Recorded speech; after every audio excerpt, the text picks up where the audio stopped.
I was sent this UV light 3-in-1 tool and I'm ready to do my nails and show you how to use it. This is actually super cool. So it has 3 levels here. You can do a 30-second, you can see that UV light right there. You can do it for 60 seconds, or if you hit it 3 times, it's gonna do 120 seconds. And then if I hit it again, the light turns off. Now, it also has an opening and you get 2 of these, and these are really cool nail stampers. So you can pop those in there and then you can do like a French manicure.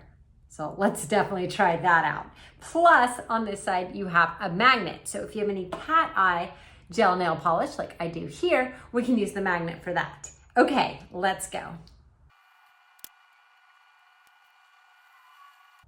When it's done, it just turns off. There's no beep or anything like that. And also when you want to charge it, there's the charger, and it does come with a charger.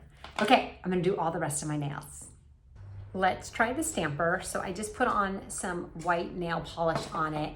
I'm not so sure how well it's gonna work because my nails are so short, but let's try it. Just tried the stamper for French manicure, and actually not too bad, kind of cool. I like it. I feel like the color is a little bit Christmassy, but I love that you can also put like a little decal stamp on it, and that would be so awesome. I don't have any of those, otherwise I totally would do it. But I think this is such a cool multi-tool. It's easy to use. You can put it like in your purse or your pocket, and I'm gonna finish out my nails. That stamping feature is so cool, but I didn't really love how it looked, and because I used just regular nail polish on top of gel, I was able to take it off with nail polish remover, and the gel stayed on. So here's my finished, and I love it.